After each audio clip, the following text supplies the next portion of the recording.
कि जब मनुष्य ऊंचा उठेगा तो उसके अंदर सामूहिक चेतना जागृत हो जाएगी। वल्लभाचार्य ने कहा है कि वैष्णव जन तो तेणे कहिए पीर पराई जाने रे। वो बुद्धि से जानने की बात बिल्कुल नहीं है, क्योंकि वो तो स्वयं आत्मा के ही प्राप्ति की बात करते थे। तो उन्होंने ये नहीं कहा कि आप बुद्धि से जानिए इससे क्या तकलीफ है, तो डॉक्टर लोग जानते ही, लेकिन अपनी आत्मा से जाना जाता है। और आत्मा से जानने के लिए आपके अंदर जब ये चैतन्य की लहरियाँ बहना शुरू हो जाती हैं, जब आपके हाथ से चैतन्य बहना शुरू हो जाता है, तो आप उंगलियों के इशारे पे जानते हैं कि कौन सी जगह इस आदमी को शिकायत है और कौन सी जगह आपको शिकायत है। और उसको ठीक करने का इंतज़ाम अगर आप जानें, या उसके लिए आप में उतनी तितिक्षा आ जाए, या जिसे आप कहिए कि उसके लिए आपके अंदर एक्सपर्टाइज आ जाए, तो आप स्वयं बैठे बैठे इसे ठीक कर सकते हैं। और कैंसर और ये जो बीमारियां जिससे क्या दुनिया सारा आतंक में फंसा हुआ है, सारी दुनिया में एक आफत मची हुई है, वो सारी की सारी नष्ट हो सकती है और ये दिन आज आ सकता है। लेकिन हमारे यहाँ लोग ज़रा ज़रूरत से ज़्यादा होशियार हैं, ज़रूरत से ज़्यादा बुद्धिमान हैं। छोटेपन में एक बार कबीरदास जी को पढ़ा था, तो कहा था पढ़ी पढ़ी पंडित मूर्ख भये। तो मैं कहती थी पंडित कैसे मूर्ख हो जाएंगे। सो मुझे आजकल दर्शन बहुत होता है कि शब्द जाल में फंसने में हमें बड़ा मज़ा आता है। शब्दों के जाल में शब्द के झगड़े, शब्दों पे लड़ाई करना, और इससे अपने को कुछ तो भी विशेष रूप से मैं ये हूँ मैं वो हूँ कहना।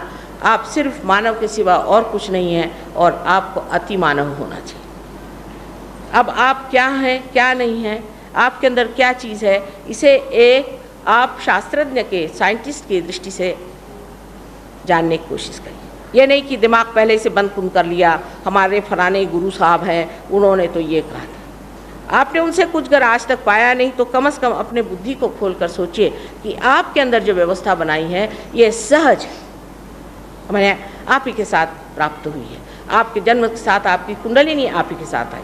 अब इस कुंडलिनी पर भी लोगों ने ऐसे ऐसे वचन लिखे हैं कि जो सुनकर मैं खुद हैरान हो जाती हूँ कि पता नहीं कहाँ से इन्होंने लिखा है, जिससे आदमी एकदम घबरा जाए। ये साक्षात आपकी अकेली अपनी वैयक्तिक आपकी इंडिविजुअल मदर है। ये क्या आपको तकलीफ दोगी या ये परेशान करेगी? जो माँ जिसने आपको जन्म दिया उसने बेचारी ने तो सारी तकलीफ़ें खुद उठाकर आपको जन्म दिया, तो ये जन्म जन्मांतर की जो आपकी माँ है, क्या ये कुछ आपको तकलीफ़ दे सकती? इस तरह की बात वही कहते हैं कि जिन अनधिकार चेष्टा जिसे कहते हैं, जो आदमी इसका अधिकारी नहीं होता और वो करना चाहता है कि मैं कुंडलिनी को जागरूक करूं, तो ज़रूर है गणेश जी हाथ मारते हैं और तकलीफ़ें शुरू हो जाती हैं। पर कुंडलिनी का इसमें हाथ नहीं। गणेश जी जो हमारे अंदर एक अबोधिता बन के जी रहे हैं, हमारे अंदर जो जागरूक हैं, हमारे अंदर जो चक्र सबसे नीचे, इसमें ज़रा स्पष्ट रूप से नहीं है तो इन लोगों ने कुछ छपा पा लिया है, लेकिन आप लोग देख सकते हैं, आप जब किताब लीजिएगा, जो पहला जिसे मूलाधार चक्र कहते हैं उसमें साक्षात बैठे। लेकिन अब ऐसे दिन आने वाले हैं कि प्रदेश से लोग आकर के गणेश जी समझाएंगे, क्योंकि हमारे पास फुर्सत कहाँ है, तो बड़े बिजी लोग हो गए। कर क्या रहे हैं आप? कर क्या रहे हैं? सिर्फ इसके कि सरदर्द, टेंशन, प्रेशर्स, कैंसर, ये बीमारी वो बीमारी, सब जोड़ते चले जा रहे हैं एक के बाद एक। लेकिन जो आपकी धन संपदा अंदर में है, जो आपकी विशेष चीज़ अंदर में है, उसे क्यों न पालें? और जब वो सहज है, ये भी जान लेना चाहिए कि ये सहज जो हमारे अंदर घटना घटित होती है, ये जीवंत क्रिया, ये कोई मरी हुई क्रिया नहीं है। जैसे कि आप एक बीज है उसको पनपाना चाहते हैं, अगर उसको आप इस माँ की गोद में डाल दीजिए तो अपने आप उसके अंदर अंकुर आ जाते हैं। उसके लिए कौन सी आप तनख्वाह देते हैं इस माँ को जो रात दिन मेहनत करती है, या उसे कौन सा आप रुपया पैसा देते हैं, या कौन आप सर के बल खड़े होते हैं? ये तो उसकी माँ की अपनी शक्ति होती है, जिसके दम पर वो अपने आप से ही अंकुरित हो जाता है। इसी प्रकार ये भी एक सहज चीज़ है जो कि जीवित चीज़ है। और जो मनुष्य परमात्मा के नाम पर पैसा इकट्ठा करता है, उस आदमी से आपको सतर्क रहना चाहिए, बहुत सतर्क रहना चाहिए। और वो हमेशा ऐसे लोगों के इंतजामात में रहता है कि किसके पास ज़्यादा पैसा है, किसको कितना ऐठा जाए। हम लोगों को सोचना चाहिए कि जो आदमी परमात्मा की बात करता है उसकी नज़र ही पैसे पे नहीं रहती। उसको क्या मतलब है कि आपके पास कितना पैसा है कितना नहीं, वो तो ये देखता है आपके पास धर्म की संपदा कितनी है और आप कितनी परमात्मा को पा सकते हैं। लेकिन हम इस चक्करबाजी में इतने ज़्यादा फंसे हुए हैं कि हम सोच भी नहीं सकते कि इससे परे कोई चीज़ हो सकती है। दूसरा और भी चक्कर हमारे यहाँ चलता है कि कोई अगर आदमी सोशल वर्क करता है, जो कि किसी के अस्पताल खोल दिया, किसी की बीमारी ठीक कर दी, स्कूल खोल दिया, ये कोई परमात्मा के काम है? ये तो मनुष्य के काम है, ये आपके सामाजिक कार्य आप करें, इससे कोई परमात्मा को मतलब नहीं। लेकिन जब कोई परमात्मा का आदमी ठीक करता है तो उसे ज़रूरी नहीं अस्पताल खोले, वो तो एक नज़र में भी आपको ठीक कर सकता है। उसकी नज़र में ही वो शक्ति होती है कि एक नज़र से, एक कटाक्ष से, कटाक्ष निरीक्षण कहा गया है देवी के लिए कि एक कटाक्ष में ही वो आपको ठीक कर सकते हैं, एक नज़र से में वो ठीक कर सकते हैं अगर वो वाकई परमात्मा के आदमी हैं। तो इस तरह की गलतफहमी में रहना कि हमने यहाँ धर्म में पैसा दे दिया, वहाँ धर्म में पैसा दे दिया, और या तो फिर अपने को भूखा मारते रहते हैं सुबह से शाम तक। हम लोग इतनी गलतफहमी में है, ये उपास करना है, वो उपास करना है, जिस चीज़ का आप शौक फरमाते हैं वही हो रहा है। अपने देश में भूखमरी हो रही। मैं किसी से कहूँ कि भाई क्यों उपास करते हो परमात्मा के नाम पर, क्यों उसको दुख देते हो? खासकर माँ को तो बहुत दुख होता है। अगर माँ से झगड़ा हो जाए तो हम कहते चलो आज खाना बंद। बस माँ को उससे बढ़ के और दुखदाई क्या चीज़ कि मेरे बच्चे ने नहीं खाया होगा, उसके प्राण निकाल डाले आप। लेकिन उपास करने में हम लोग बड़े होशियार हैं। उपास तो ऐसे ही देश में हो रहा है, उसकी वजह से क्या भगवान आने वाले हैं उनके अंदर? बुद्धि को ताक पर रख करके जो लोग धर्म करते हैं वो कभी कभी बड़े भारी अधर्म में फंस सकते हैं। इसलिए बुद्धि को त्यागना नहीं चाहिए। लेकिन भक्ति का मतलब ये नहीं कि पागल जैसे माला जप रहे। माला जपने के लिए भी आपको जानना चाहिए कि परमात्मा से आज तक आपका संबंध नहीं हुआ। अगर हमारा आपसे संबंध नहीं हो और आप हमारा नाम लेते रहें तो क्या आप हमें प्राप्त कर लेंगे? ये जो मशीन आपके सामने है, इसका संबंध जब तक मेन से नहीं होगा, क्या आप इसको व्यवहार में ला सकते हैं? जब तक आपका संबंध परमात्मा से हुआ ही नहीं तो आप किसको पुकार रहे हैं? जब तक आपका टेलीफोन ही जुटा नहीं है तो आप किसको बुला रहे हैं? तो कह लें हमने 108 नाम इसके लिए हैं, 1 लाख उसका किया है। किसने कहा आपसे? ये तो सब पैसे भरने वालों की बात होती है कि तुम 1 लाख जपते रहो और 1 लाख इधर दे दो।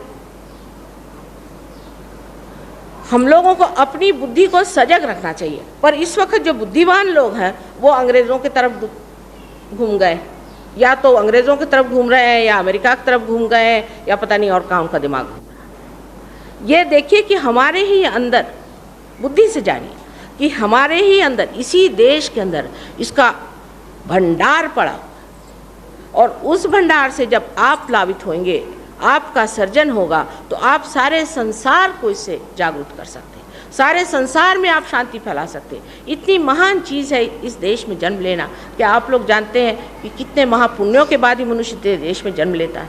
इसमें साक्षात विश्व की कुंडलिनी बैठी हुई ये देश आपका है। यहाँ जितना पुण्य कर्म हुआ है कहीं नहीं हुआ। आपको आश्चर्य होगा, मैं मेरे पति के साथ लंदन से आ रही थी और आते ही साथ मैंने इनसे कहा कि चलो हिंदुस्तान तो आ गया। उनका कैसे जाना?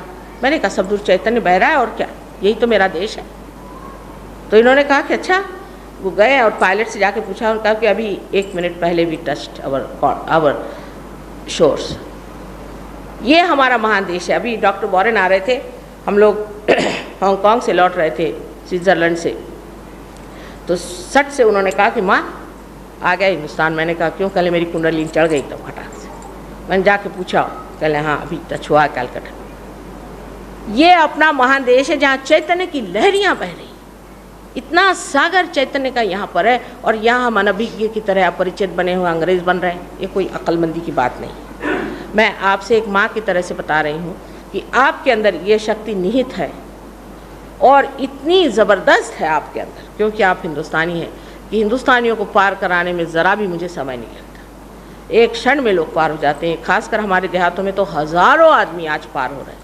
मैं ज़्यादातर शहरों में काम कम करती हूँ, क्योंकि शहर के लोग ना इधर के रहे ना उधर के रहे, कुछ गड़बड़ काम है। लेकिन ज़्यादातर मैं देहातों में काम करती हूँ। देहात में मनुष्य में शक्ति, भक्ति, सब चीज़ काफ़ी अभी भी है, और लाखों लोगों को रियलाइजेशन हो चुका है महाराष्ट्र में। आप आश्चर्य करेंगे। हालांकि राजस्थान में आज ही मैंने पहले ये प्रोग्राम किया है, और मुझे पूर्ण आशा है कि राजस्थान में ये कार्य होगा। विशेषकर मैं स्वयं भी, मेरे बाप दादे बहुत पुराने, हम लोग राजपूत ही हैं, मतलब शालीवाहन का नाम आपने सुना होगा, उसी के ख़ानदान के हम लोग हैं। तो हम राजपूत ही हैं, और ये भूमि मेरे बाप दादाओं की है, और मुझे यहाँ बहुत कार्य करने का है। मैं आपसे विनती करती हूँ कि आप पहले अपने आत्मा को पहचानिए, आत्मा को प्राप्त करें। आत्मा को प्राप्त करते ही आपकी अनेक बीमारियां दूर हो जाएंगी। उसका तो कोई विशेष है ही नहीं, जिसको कहते हैं बाई प्रोडक्ट है। और उसके बाद आपके अंदर की मानसिक शांति स्थापित हो जाएगी, आपको आनंद आएगा। पर कोई भी दीप आदमी जलाता है तो वो इसलिए नहीं कि उसको टेबल के नीचे रखा जाए, पर इसलिए कि लोग उससे प्रकाश से प्रकाशित हों।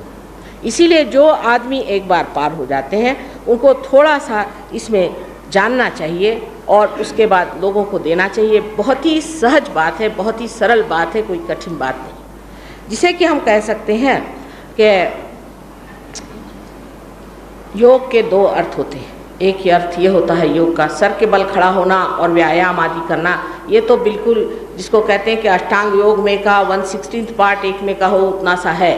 और उसके लिए भी ये जानना चाहिए कि हर कुंडलिनी कौन से चक्र पे रुकी हुई है। जब तक कुंडलिनी ही चली नहीं तब तक आप कौन सा अपना इलाज कर रहे हैं, कौन सा चक्र आपका पकड़ा है, वो तो पहले देखिए। नहीं तो हो सकता है कि आप इलाज कर रहे हैं पेट का और बीमारी आपके सर में या आपके कंठ में कहीं हो। इसलिए पहले कुंडलिनी को चढ़ने दीजिए। जब वो चढ़ती तो अपने ही आप जानिएगा कि आपको शिकायत कहाँ है, क्या है, उसे आप ठीक कर लीजिए। पर हम लोग जो थोड़ा सा उस बात को योग बनाए हुए हैं, इसका कारण ये कि कुछ लोग हिमालय गए थे और उनके कुछ बेकार लोग थे तो उनको वापस भेज दिया गया। उन्होंने शुरुआत में वही सब व्यायाम वगैरह सीखा, वही आके सिखा दिया, उसी का नाम योग हो गया।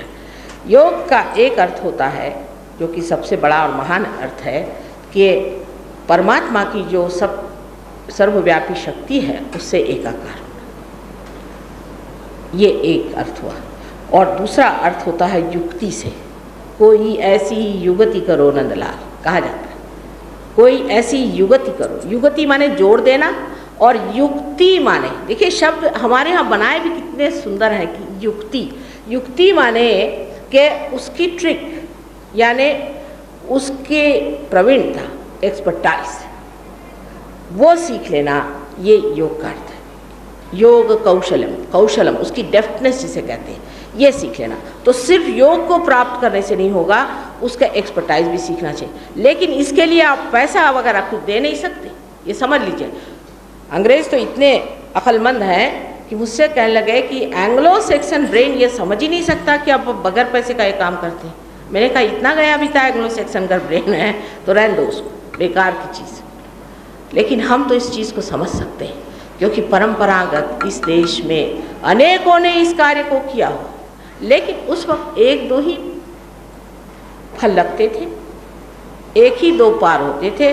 जैसे कि राजा जनक ने एक नचिकेता को ही पार कराया था, उन्हीं को आत्मदर्शन था। लेकिन आज जो है सामूहिक चेतना का समय आ गया है, ये विशेष समय है। इसे मैं कहती हूँ कि बाहर आई हुई है, ब्लॉसम टाइम आया। इस वक्त बहुत से फूलों को फल होना है और अगर नहीं हुआ तो इस संसार का सर्वनाश ही होने वाला है।